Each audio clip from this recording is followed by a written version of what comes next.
Agentes de la Unidad contra Delitos Económicos de la Policía Nacional iniciaron una suerte de cacería de personas que comercializan ropas falsificadas.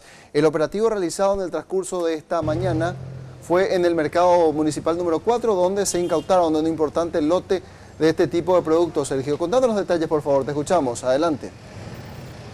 Así es, muchas gracias. Diversas marcas legales que operan en el país, marcas internacionales inclusive, con sus abogados, estuvieron interviniendo, al igual que investigaciones de delitos económicos de la policía, algunos locales del Mercado 4 en allanamientos, principalmente buscando atuendos falsificados que tienen que ver con precios más baratos, también la calidad de la tela, e inclusive también de qué forma obtuvieron estos productos. Estamos hablando de los comerciantes del Mercado 4.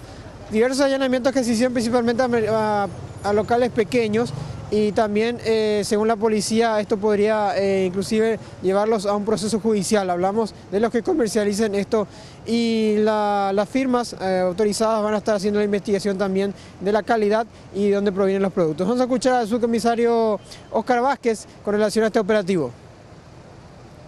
Por ejemplo, la presentación del producto, también el precio, y hay una diferencia en cuanto a un producto original y un producto falsificado. Entonces, en ese sentido también están los representantes de marcas, son los abogados que son representantes de los titulares de derechos. Entonces, en ese sentido trabajamos en coordinación con ellos y el Ministerio Público. Estos allanamientos aleatorios se suelen hacer con regularidad dentro del Mercado 4, teniendo en cuenta la gran cantidad de productos de contrabando que se traen del exterior y también las fabricaciones ilegales.